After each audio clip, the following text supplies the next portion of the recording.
The night they dragged the Omega up to his tower, the Alpha King already knew she was his. Thorne stood at the arched window, hands braced on cold stone, watching the crescent moon hang like a blade over the kingdom. The howl of the palace pack drifted up from the lower courtyards, a low grieving sound that didn't belong to celebration or victory. It sounded like a warning. Behind him, the iron-bound door opened. Boots scraped. Chains murmured. "Sire," a guard said, breathless. "We found the rebel in the village shrine. The pack council demanded her execution at dawn. But the moon priestess, she said you'd want to see her first." Thorne turned. Two warriors flanked the prisoner, their hands tight on the chain between her shackles.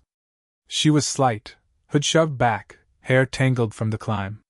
Moonlight from the window caught on threads of pale silver in her dark blonde hair, and on the thin band of metal circling her throat. A servant's collar, not befitting the way she held herself. Omega. He didn't need her scent to know it. It was in the delicate line of her throat, the subtle curve of her shoulders as she listened to every sound. Omegas learned to survive by attention, by stillness, by making themselves small. Except this one wasn't small at all. She stepped forward when the guards halted, bare feet silent on the stone floor of the tower chamber. Her wrists were bound before her, raw where the shackles had bitten skin, but her spine stayed straight. She didn't bow. She didn't kneel. Her chin tilted just enough to be defiance. And then her scent hit him. Thorne's wolf surged, violent and sudden, like a storm slamming into a cliff. Warm honey and pine smoke. Night-blooming flowers after rain. His lungs forgot how to breathe. The air around her shimmered, thick with bond heat and something older, a whisper of the moon goddess. His fated mate. The Alpha King had presided over wars, executions, blood moon hunts. He had stared down rival alphas in the war tent until they broke beneath his silver-eyed gaze. Nothing had ever felt like this, a single Omega in chains, staring up at him with storm-gray eyes. "On your knees?" one guard growled, shoving at her shoulder. She didn't move. Her gaze stayed on Thorne, unwavering, as if trying to measure the space between them. As if she heard the frantic pounding of his heart, the way his wolf clawed at his skin. "I will not kneel before a king who plans to kill me," she said softly. Her voice was low, steady. Every word slid under his skin like a blade. And the Alpha King, who could command 1,000 wolves with a single howl, found he couldn't make his own mate kneel. Thorne's jaw tightened. "Leave us," he said. The guards hesitated. "Your Majesty, the Pack Council." "I said leave." His wolf pushed into the words, power thickening the air. The guards bowed, dragged the chain from their hands to the floor, and backed out of the tower. The heavy door shut with a thud that echoed like a judgment. Silence fell. Only the distant murmur of the kingdom remained, the rustle of banners on the outer walls, the muttered prayers of villagers beneath the moon. The Omega watched him. "What is your name?" Thorne asked. She lifted her shackled hands, the chain clinking softly. "Does it matter, if the Alpha King has already decided my fate?" The title on her tongue tasted like an accusation, not respect. "It matters to me," he said. A flicker passed through her eyes, quickly smothered. "Fear, maybe? Or hope?" She looked away, toward the narrow window and the sliver of silver sky beyond it. "Elara," she said at last. "From the river quarter. Omega. Servant to the Moon Temple." A faint smile touched her lips, bitter and tired. "Traitor, if you asked your pack council." Thorne took a slow step closer. Her scent pulled at him, at the ancient threads of bloodline and bond mark woven into his soul. The moon goddess whispered in his bones, "Mine." "Why would they call a temple servant a traitor?" he asked. Elara's fingers curled, the shackles grinding against her skin. "Because the old prophecy is inconvenient," she murmured. "Because the moon goddess doesn't always favor kings." His pulse stumbled. "Prophecy? What prophecy?" She shook her head. "You already know, Alpha King. You carry it on your throat. Her eyes dropped to the pendant lying against his collarbone, a crescent moon carved from obsidian, its edges inlaid with silver. The mark of his line. The mark of the king chosen beneath the blood moon. The seer said the Alpha King's fate would be bound to an Omega in chains, she said quietly. That his law would break on her refusal, and his throne would rise or fall with her choice. Thorne remembered the night the prophecy had been spoken. A blood moon hanging swollen over the pack council hall. The old seer's breath rattling, her eyes gone white. He'd been younger then, his wolf still half wild from battle. An Omega in chains, she had rasped. A scent your wolf cannot deny. If you bow to law, you lose your kingdom. If you bow to her, you lose yourself. Elara, he said slowly, the council claims you stirred rebel wolves. That you hid rogue shifters in the temple. That you spoke against the crown. They call any mercy rebellion, she replied. I healed rogues your patrols would have left bleeding in the snow. I refuse to give their names to your law. Her gaze lifted, meeting his. If that is treason, then yes, she whispered. I am guilty. A war raged inside him. The Alpha King weighed duty, law, the pack's hunger for justice. The mate in his bones howled for her freedom, for her scent tangled in his furs, not in these rust-stained chains. You were found at the shrine, he said. What were you doing there? Elara's lashes lowered. Arguing with the moon goddess, she said. Asking her why she would bind my fate to a king who kills his own. The words struck harder than any blow on the battlefield. Thorne took another slow step forward, closing the distance between them. She went still, but she didn't back away. The bond thrummed, an invisible thread pulled taut between them, crackling with suppressed power. You think I kill my own for sport? He asked quietly. I think you hide behind the Pack Council's law, she said. Even when you know it's wrong. Her scent trembled, fear slipping in beneath her defiance. She clearly expected punishment for those words. A blow. A snarl. Commanded submission. Instead, Thorne exhaled. You do not kneel, he murmured. You speak to me as if I'm a man, not a king. You're both, Elara said. And the moon goddess did not mark a crown in my visions. She marked a wolf who had forgotten his own howl. Something in his chest gave.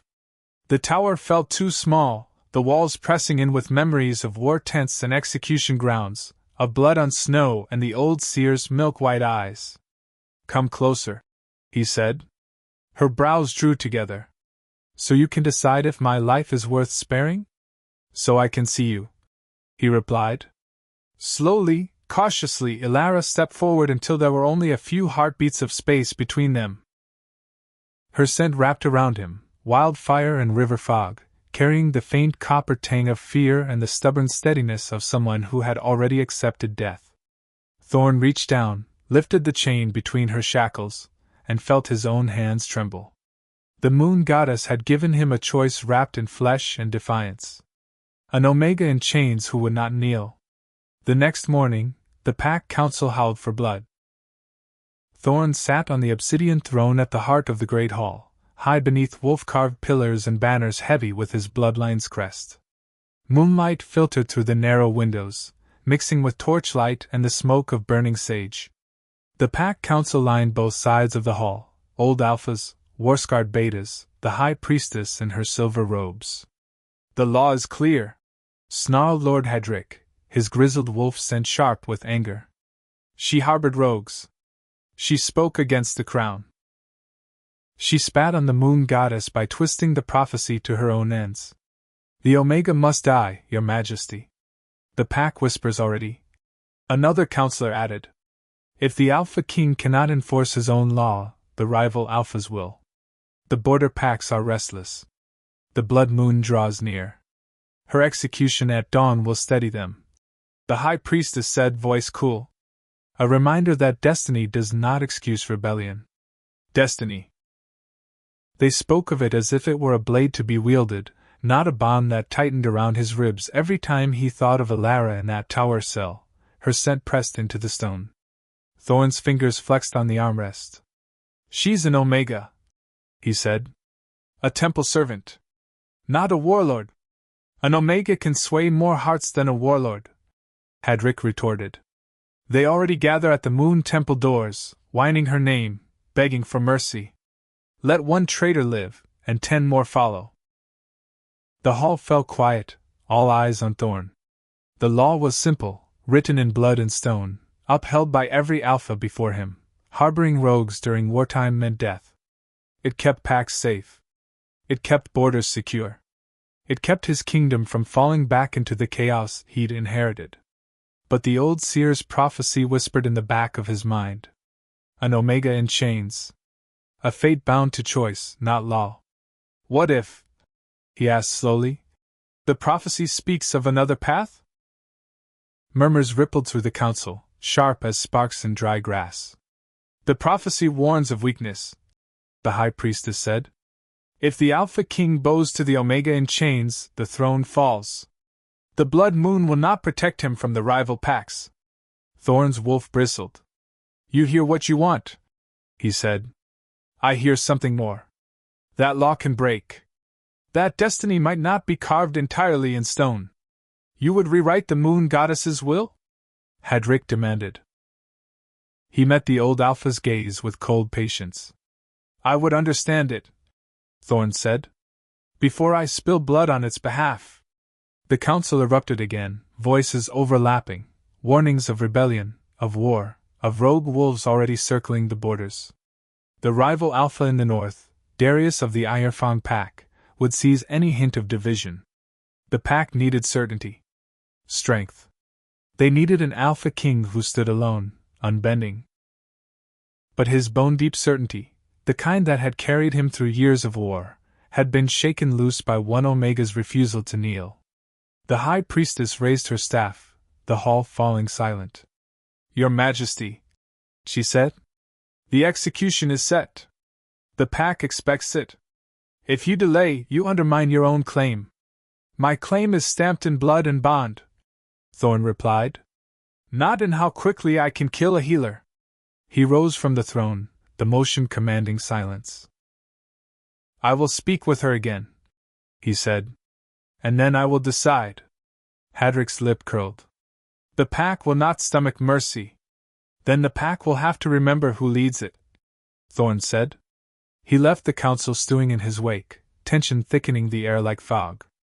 Every step up the winding tower staircase felt heavier, weighed down not by armor but by invisible chains of duty and expectation.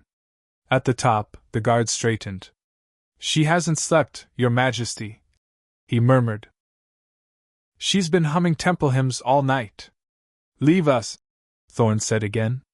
The door shut behind him, and the tower filled with softer sounds, the faint song of Elara's voice moving through an old Moon Temple melody, the rustle of her shifting on the narrow stone bench. She stopped singing when she sensed him, turning toward the doorway. You're back, she said. Did you doubt I would be? He asked. I assumed you'd be busy signing my death order, she replied lightly, but the joke tasted brittle. He stepped into the chamber. Morning light spilled through the window, gilding dust motes, and catching on the faint knot of dried blood at her wrists. Her hair had come loose entirely now, falling in wild waves around her face. She looked like something the forest itself had made, untamed, stubborn, too alive for a tower built to hold ghosts. The council wants you dead, Thorne said. The law demands it. And you?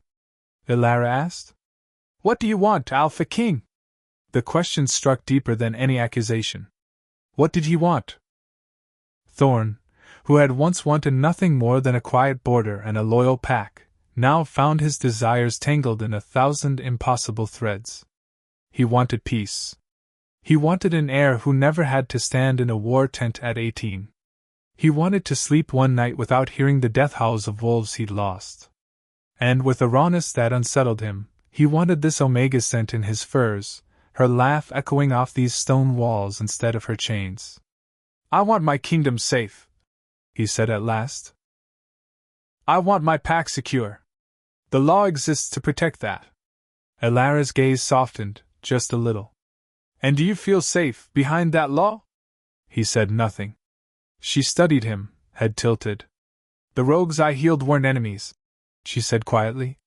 They were wolves without packs. Cast out under your law. Some for biting the wrong alpha. Some for loving the wrong wolf. Some for questioning a command. Her eyes flicked to his pendant again. The moon goddess never said every law was sacred, she murmured. Only the bond. The bond can enslave as easily as it can save, Thorne said. You of all people know that. You stand in chains because of it. I stand in chains because men are afraid of what the moon goddess whispered over my birth, Elara corrected. Not because of the bond itself. Prophecy, he said. You spoke of visions. She hesitated, then lifted her shackled hands to her throat, fingers brushing the thin servant's collar. You were not the only one the seer spoke over, she said. On the night I shifted for the first time, she came to the temple. Her eyes went white. Her voice changed.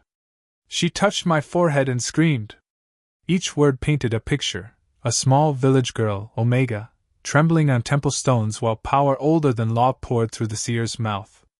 What did she say? Thorne asked.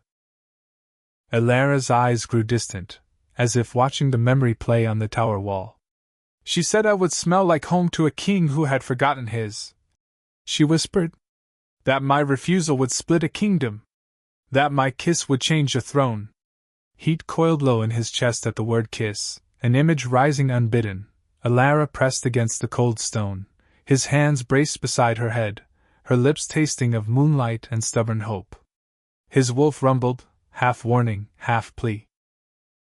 And so they collared you, he said, voice rougher. So you could scrub temple floors and never look a king in the eye.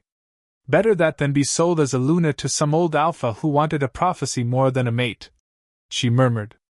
The priestesses hid me in plain sight. Until your law made hiding rogues a crime. Silence stretched between them. Outside, a wolf howled, distant, mournful. The sound threaded through Thorne's bones like a memory of younger days, when he'd still believed the moon goddess chose clearly between right and wrong. You spoke with her, he said. At the shrine. What did you ask? Whether it was cruel, Elara replied. To bind an Omega's fate to a king who kills wolves for surviving. Thorne flinched. You paint me a monster. I paint you as you are, she said gently. A man carrying too many ghosts and calling them law. He moved before he could think better of it, closing the distance and taking her bound hands in his. The contact shocked them both. Her breath hitched. His wolf surged closer, nose brushing her skin through his senses, memorizing every thread of her scent. Elara, he said, her name a rough prayer. If I break this law for you, I put my kingdom at risk. There is a rival alpha watching our borders, hungry for any weakness. There are councils who would rather see me dead than my rules softened by an Omega's mercy. And if you follow the law? She asked, voice barely above a whisper. He met her gaze, unable to lie. Then I kill my fated mate at dawn. Pain flickered in her eyes, not for herself, he realized, but for him. For what the choice would carve out of him. You will not be the first king to sacrifice love for law, she said. The songs are full of them. I don't want to be another song, he said. I want to be better. Then be, she replied simply. The chain between her shackles felt heavier than any crown. Thorne released it, stepping back as if distance could quiet the bond's howl. It didn't. It grew louder, echoing in every corner of the tower. You're very calm for someone facing execution, he observed. Elara smiled faintly. I grew up knowing I might die for a prophecy, she said. This is not new fear. What would you do? He asked slowly. If I gave you a different fate? Her heart stuttered. He could send it. What fate? If I claimed you under my protection, Thorne said. If I named you Omega of the Crown instead of traitor. Her eyes widened, shock breaking through her composure. They would tear you apart in the council, she breathed. They would call you bewitched. Weak. They already whisper those things, he said. At least this way, I choose the reason. Elara shook her head. I will not be your shield from their anger, Alpha King. I will not be a chain you put on yourself and call it love. I'm not offering a chain, he said quietly. I'm offering a bond. Her gaze searched his, seeing the turmoil, the longing, the ruthless calculation coiled together. And your law? She asked. Will it bend for others, or only for me? That was the crux of it. If he made an exception for his mate and left the rest to bleed, he would be no better than the kings before him, using destiny as a luxury, not a promise. Thorne drew in a breath, tasting cold stone and silvery light, and the faint salt of unshed tears. Maybe, he said. It's time the law itself knelt. The announcement shattered the palace like a storm. Thorne stepped out onto the balcony that overlooked the moonlit courtyard, cloaked in dark furs, silver eyes catching every torch flame below. The entire central pack had gathered, warriors, servants, pups held on shoulders, elders leaning on staffs. The pack council stood on a raised platform at his side, stiff with disapproval. Elara stood behind him, guarded but unbound, her wrists freshly cleaned and wrapped. The servant's collar still circled her throat, but its lock had been broken, the hinge hanging open like a wound. Whispers rippled when wolves saw her. Omega. Traitor. Prophecy. Thorne let the murmurs swell, then raised his hand. Silence rolled outward, washing over the courtyard in a wave. The Alpha King's command still held, even amidst the uncertainty. Thousands of eyes lifted. My pack, Thorne said, his voice carrying easily. The law has been clear for generations. Rogues are enemies. Those who harbor them are traitors. Execution cleanses the stain. He watched the words land. Some faces hardened in agreement, others flinched. But before I was your king, he continued, I was your brother. I stood in the war tent with many of you, listening to the dying howl of wolves our law cast out. Wolves who had made mistakes. Wolves who loved wrongly. Wolves who questioned. A restless shift ran through the crowd. The high priestess frowned, fingers tightening on her staff. The moon goddess gave our bloodline a prophecy, Thorne said. She spoke of an Omega in chains. A king's fate bound to her refusal. A throne that would rise or fall on the edge of mercy. He stepped aside so they could see Elara clearly. She did not bow. She did not hide. The courtyard gasped. This is Elara of the River Quarter, he said. Omega. Temple servant. Prophet touched. She healed the wounded we would have left in the snow. Rogues, yes. But wolves. Our kind. She broke the law. Hedrick snarled beside him. She endangered the pack. She followed a higher command. Thorne cut in. The one we seem to have forgotten. The moon goddess did not make us kings to hoard our power. She made us guardians. He let his gaze sweep over the faces below. If we kill every wolf who stumbles, we will stand alone atop a throne of bones. The air tightened, thick with anger and fear and the first faint stirring of something else, doubt. So hear my decree, Thorne said. On this night, under the crescent moon, I break the old law. Gasps. Cries. A startled howl. No more executions for sheltering rogues, he said. No more death for healing the wounded. We will judge by intent, not by blood on a page. We will bring rogues to the Pack Council, and we will ask why they ran before we decide their fate. You would let traitors live? The High Priestess demanded. You spit in the face of the goddess. I listened to her, Thorne snapped, wolf flashing in his eyes. She sent me an Omega who would not kneel to a law built on fear. I will not ignore that. He turned back to the courtyard. Elara of the River Quarter stands not as a traitor awaiting execution, he said, voice ringing, but as my fated mate. The Omega chosen for the Alpha King. The words hung in the cold air like a lightning strike. Shock rolled through the crowd, some joyous, some furious. A handful of younger wolves howled in celebration. Others bared their teeth. The council stared at him as if he'd just torn the heart out of tradition. Elara's breath trembled behind him. He could feel it, the quake in her chest, the overwhelming rush of bond hearts colliding after years of being kept apart by fate and fear. I claim her, Thorne finished. As Luna to be. As my equal in the eyes of the moon goddess. Any who challenge her, challenge me. Hedrick stepped forward, voice shaking with rage. You risk the kingdom for an Omega in chains, he snarled. You will bring war to our gates. War was already at our gates, Thorne replied. I simply refused to fight it with blindfolds on. Far beyond the courtyard walls, a distant howl rose, low and menacing, from the direction of the northern passes. Rival wolves. The border patrol horns answered in alarm. Thorne's gaze sharpened. Fate, it seemed, wasted no time. He glanced back at Elara. Their eyes met. The bond hummed, bright and dangerous, alive with the weight of every choice he had just made. Stay in the tower, he murmured to her, low enough only she could hear. Do not leave the keep. The rival packs will scent this shift in power. And you? She whispered. He smiled, grim and tired and aching with something like hope. I will remind them, he said, that an Alpha King with an Omega at his side is more dangerous than any warlord. He turned to go, the courtyard splitting to let him pass, but her fingers brushed his hand. Just a whisper of contact.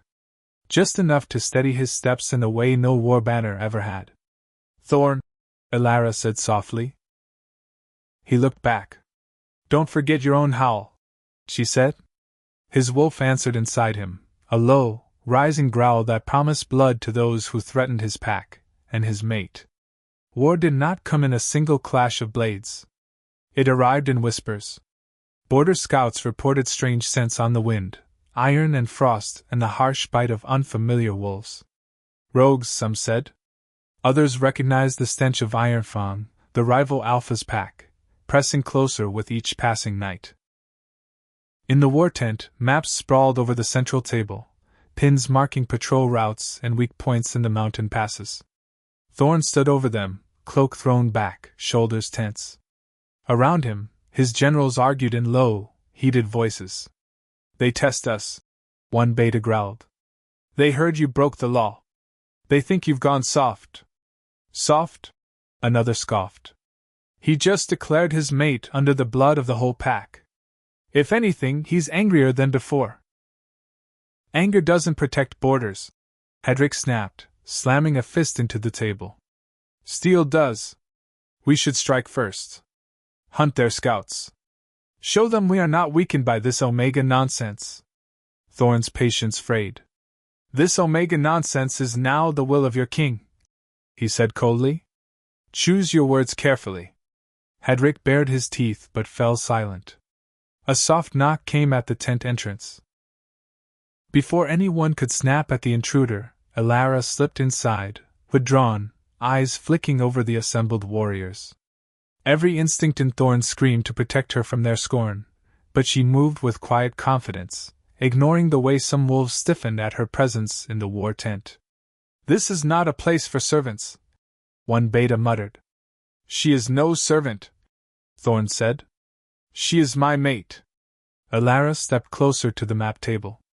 And a healer, she added calmly, who has patched up more of your warriors than you care to admit. A few of them flushed. She pointed to the northern ridge. Your patrols end here, she said. But the old pilgrimage path runs higher. The Moon Temple used to send offerings through those passes. If I were a rival Alpha, I would slip my wolves through there, believing you too bound to old maps to remember it. Thorne stared at the spot she indicated. The path had been abandoned years ago, after an avalanche wiped out half a caravan. The records lay buried in temple archives, not war ledgers. How do you know this? Hedrick demanded. I read, Elara said simply.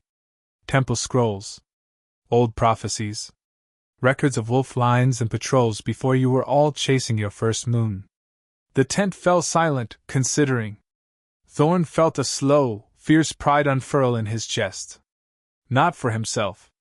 For her, for the way she had stepped into this den of snarling wolves and spoken as if she belonged. "We stationed scouts along the old path," he said, quietly. "No banners. If Iron Fawn uses it, we see them coming." "It's a waste of warriors," Hedrick muttered. "No," Thorne replied. "It's listening to the moon goddess when she sends wisdom in the form of an Omega you keep underestimating." Elara's cheeks colored faintly. "And what of the rogues she sheltered?" another beta asked. "You broke the law for them. Will you call them now to your aid? Trust those who once ran from your rule?" Thorne considered, then nodded. "Yes," he said. "We will send word. Offer amnesty to those who return and stand for this kingdom." "You'll let rogues into our ranks?" Hedrick exploded. "I will give wolves who were driven out by fear and rigid law a chance to choose differently," Thorne said. "If they turn on us, the blood is on them. If they stand with us, the blood is on me for not trusting them sooner." His gaze slid to Elara. "This was always about more than one Omega in chains," he said quietly. "This is about what kind of pack we become." Outside, the wind shifted. Thorne felt it in his bones before the horn sounded, a new scent on the air, sharp and foreign, sliding over the camp like a knife. Iron Fawn wolves, at the edge of his territory. He straightened, wolf close to the surface, the bond to Elara pulling tight like a tether. "Positions," he ordered. "Send our fastest runners to the northern ridge. And someone get word to the Moon Temple. Tell them the old prophecies are waking." As warriors surged from the tent, Elara caught his arm. Her fingers were cool, but power hummed beneath her skin, the same moon goddess whisper he'd felt the first night in the tower. "Thorne," she said, eyes searching his. "Remember what you told the pack. You aren't alone on that throne anymore." "It's my duty to stand in front," he replied. "Yes," she said. "But not to stand without." He wanted, absurdly, to kiss her before riding into battle. To taste that stubborn courage on his tongue. To let his wolf anchor itself in her heartbeat. Instead, he pressed his brow briefly to hers, closing his eyes as their scents braided. For a moment, the war tent vanished, replaced by the tower, by moonlight, by the quiet space where only two wolves existed. "My howl is yours," he murmured. "And mine is yours," she whispered back. The bond flared, not yet marked in blood or bite, but alive. Faded. Waiting. When he strode out into the night, armor gleaming under the crescent moon, the Alpha King did not feel lighter. But he felt truer. Less like a man built of stone and law, more like a wolf answering a call older than any counciled decree. Somewhere beyond the northern ridge, another Alpha raised his head to the sky and howled. Thorne's answering howl split the night, a promise of war, and of a new kind of kingdom forged in the choice he'd already made. The first clash came under cloud-hidden stars. Thorne's wolves met Iron Fang's scouts along the northern ridge, claws finding stone, teeth flashing in the thin mountain air. It wasn't yet full war, but a test. Rival Alpha Darius prodding the edges of a kingdom he believed weakened by mercy and an Omega's whispers. Messages came in fast. Skirmish here, scent trail there, glimpses of gray-furred strangers melting back into the pines. The old pilgrimage path Elara had pointed out proved true.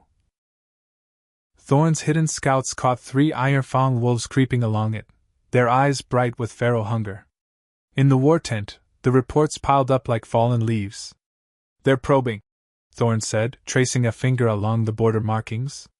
"Looking for gaps. Waiting for us to panic and tighten the law again." "Then let's give them panic," Hedrick grunted. "Mass the army at the ridge. Show Iron Fawn we will drown them in blood if they step one paw over our line." "They want a blunt response," Elara said quietly from where she stood near the tent wall, fingers wrapped around a mug of cooling tea. She had become a constant, quiet presence in these councils, watching more than she spoke. "They want you to forget every rogue who might stand with you if you gave them a reason." Thorne looked at her. You think they'll come? I think there are wolves in the dark who still remember this place as home, she said. If you call them now, they won't be answering a law. They'll be answering you. He considered.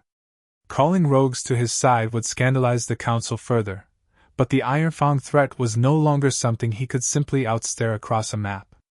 And a kingdom built on new law had to be tested in more than words. Send runners, he decided, to the old meeting stones. Offer amnesty to rogues who return to fight for this land. Their past is wiped clean if they stand with us now. Murmurs rose, some supportive, some appalled. Hedric's face turned a dangerous red. You invite traitors into our midst, the elder snapped. They will tear your throat out while you sleep. If they try, Thorne said evenly, then my guards are as useless as you claim they are. But I do not believe every wolf cast out deserved exile. I will not keep punishing them to soothe my pride. After the council dispersed, leaving only shifting torchlight and the rustle of canvas, Elara moved closer to the map. The scent of herbs clung to her. She had spent the day in the healer's tents, teaching younger Omegas how to set bones and calm pain without drugs.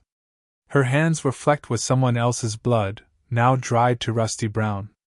You gamble your throne on wolves who might hate you, she said, though there was no true reproach in it. Just worry. I gamble my throne on the moon goddess not being done with this kingdom yet, he replied. On the bond. On you. She lifted her eyes to his, and something soft flared between them, fragile as a candle in the wind. You keep saying that, she whispered. As if I'm your answer. You are my question, he said. And the only answer I can live with. Outside, a horn sounded, 3 short blasts, then a long one. Not alarm. Arrival. A runner burst into the tent, breathless. Your Majesty. Rogues at the meeting stones. Dozens of them. They came. Thorne's heart hammered. It was one thing to decree mercy. Another to stand before the wolves his law had scarred. He went to the stones at twilight, Elara shadowing his steps despite his quiet request that she remain in the safety of the keep. The meeting place lay in a clearing ring by ancient boulders carved with faded runes, the air thick with old oaths spoken and broken.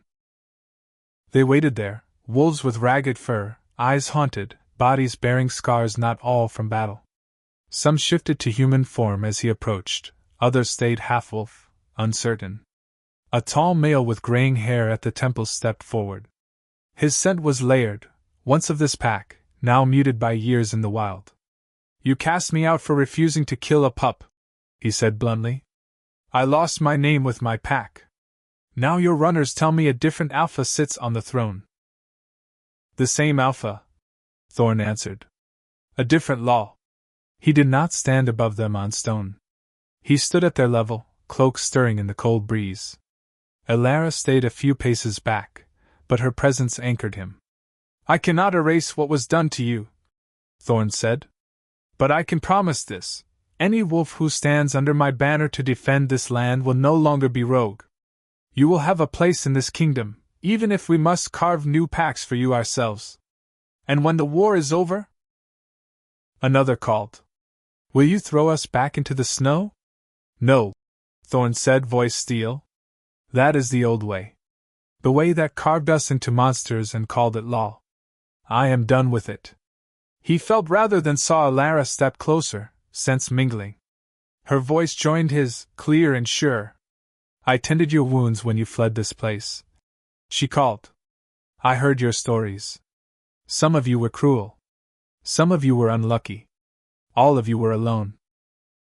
If you stand here now, it is because some part of you still believes this land can be home. She lifted her shackled hands, no longer bound, but she wore the broken cuffs as a reminder. The Alpha King defied his counsel for me, she said. If he betrays you, the prophecy says his throne will fall. I think that's good leverage, don't you? A ripple of rough laughter moved through the rogues.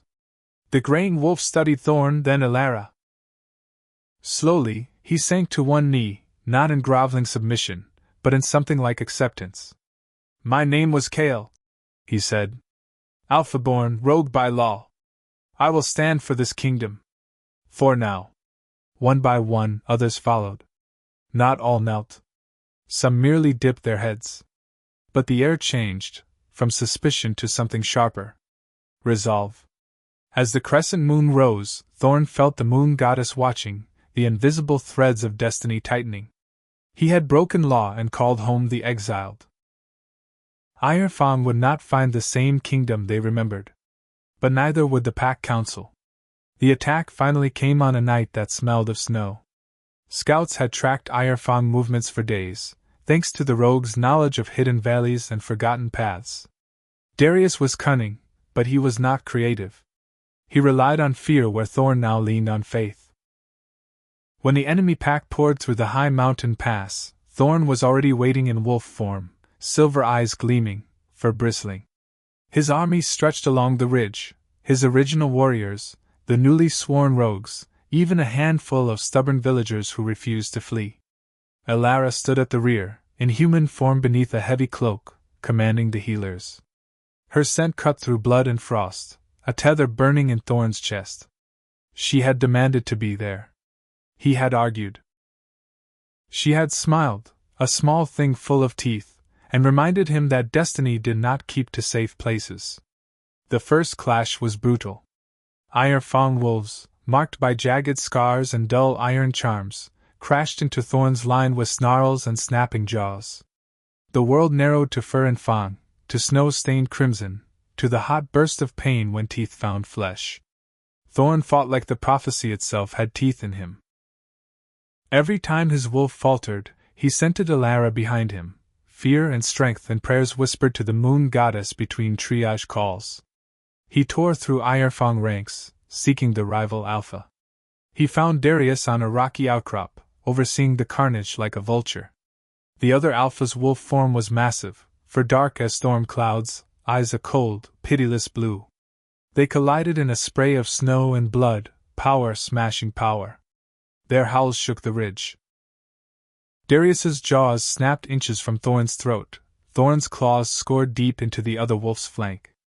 You've gone soft, Darius's mind voice snarled across the bond between alphas.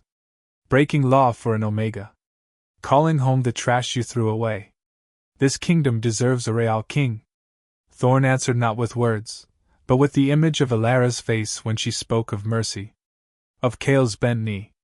Of rogues standing shoulder to shoulder with pack-born wolves in the snow. This kingdom deserves better than fear, he hurled back. And it will have it. Darius lunged, jaws closing on Thorne's shoulder. Pain exploded white. Thorne's paws slipped on blood-slick rock.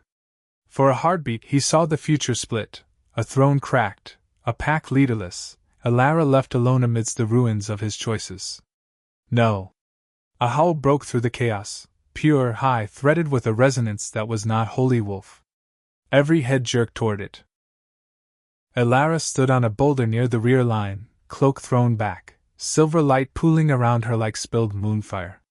Her eyes glowed pale, the mark of the seer's touch flaring on her brow. The moon goddess rode her voice. Enough! She cried, and the word rolled across the battlefield like thunder. Wolves staggered. Some shifted half back to human, blinking through blood haze. Even Darius faltered, his teeth slipping from Thorne's flesh as the sound hit him like a physical blow. Under the crescent that would soon grow into a blood moon, the prophecy cracked open. Every drop of blood spilled here binds you to what you choose. Elara's voice boomed, layered with something older. Kill for pride, and your line rots. Kill to protect, and your line endures. You stand on the edge of a new law. Decide. The Ironfang wolves snarled, confused. Some shook off the compulsion, hurling themselves back into battle. Others hesitated, glancing at their alpha, then at the rogues fighting beside Thorne, wolves who looked like them but had chosen differently. Darius, eyes blazing with fury, launched at Thorne again. Which? He spat through the pack bond. You let an omega mouth the goddess's will. I don't let her do anything. Thorne growled, surging to meet him. I listen. Their final clash was savage, each knowing this would end in death or surrender. Teeth found flesh. Claws raked. The world narrowed to red and white and the sound of their hearts pounding against fate's cage. At last, Thorne drove Darius to the ground, jaws closing on the rival Alpha's throat. He held there, breath ragged, the urge to rip and end and claim burning through his wolf. This was how wars ended. With a dead Alpha on the snow and a victorious one howling above him.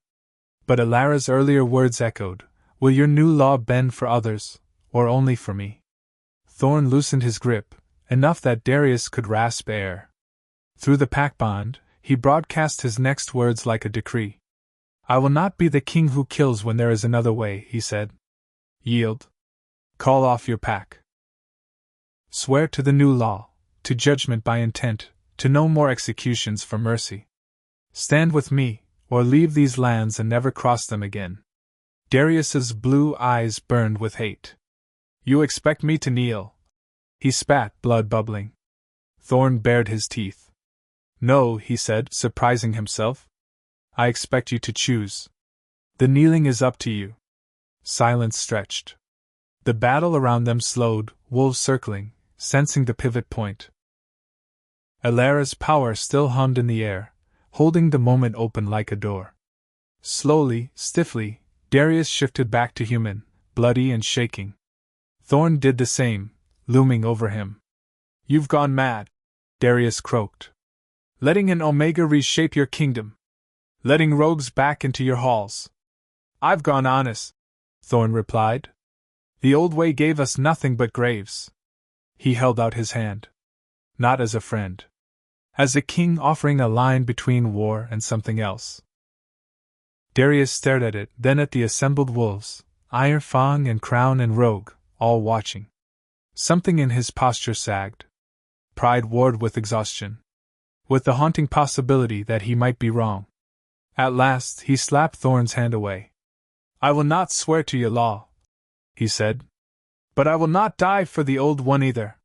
He shifted in a flash, dark wolf limping toward the gap his pack instinctively opened. A few Iron Fang wolves followed at once. Others hesitated. Then peeled away as well, their allegiance to fear not as deep as their instinct for survival. Within minutes the ridge cleared.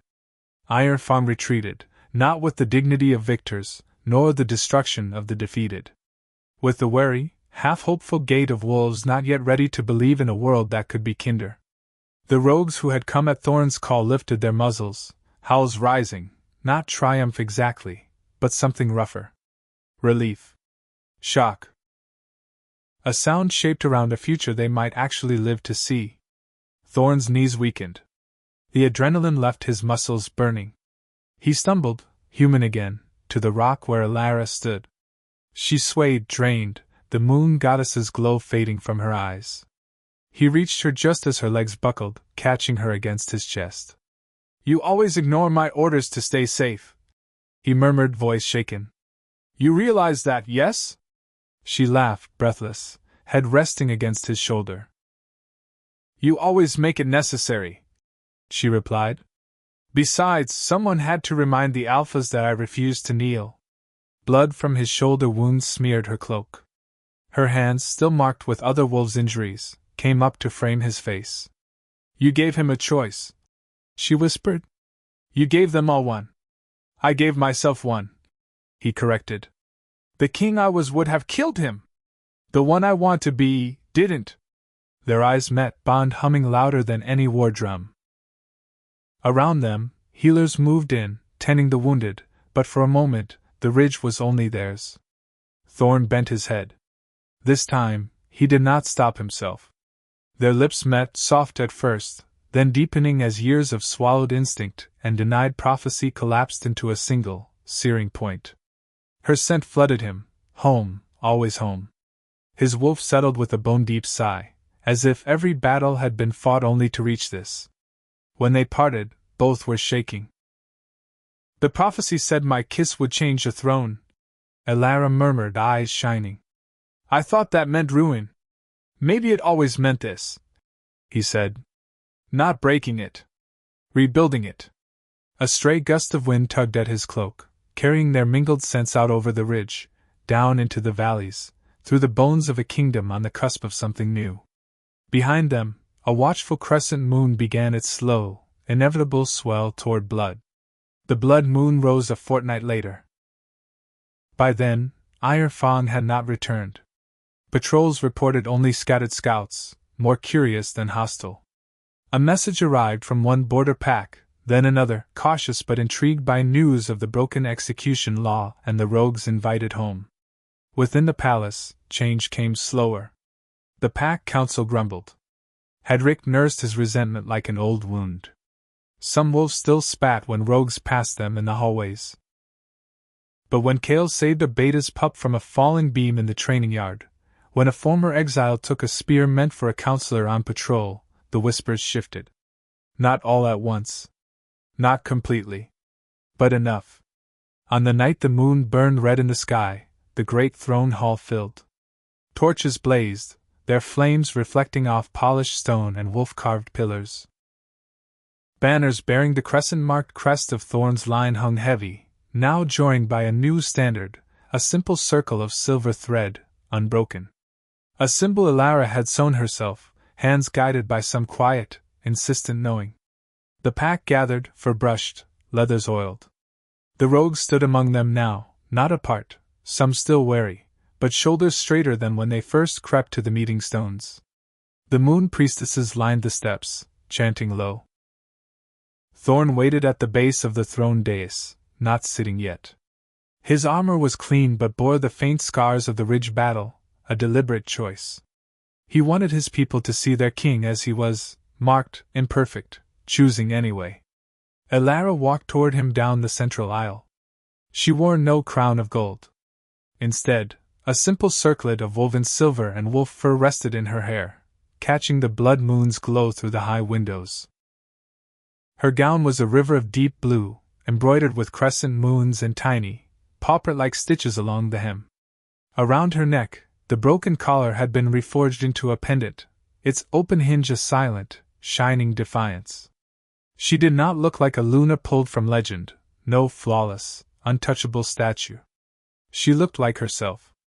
A temple servant. A healer. An Omega in chains who had refused to kneel. And Thorne's heart had never known anything more powerful.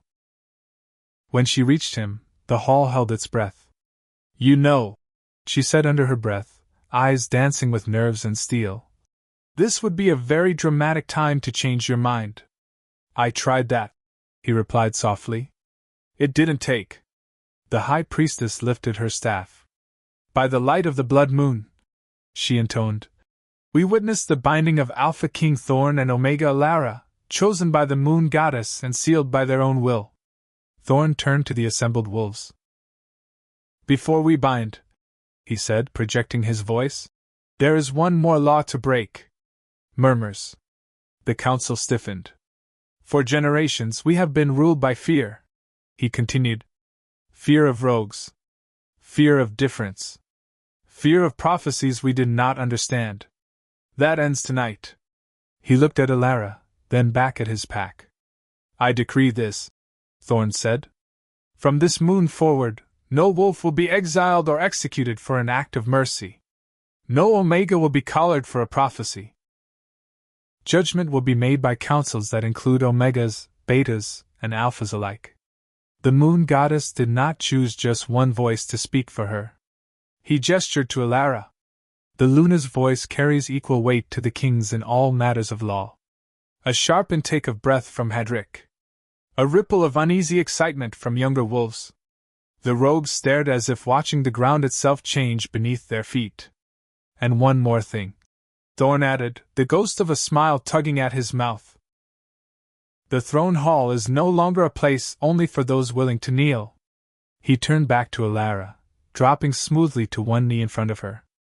A collective gasp.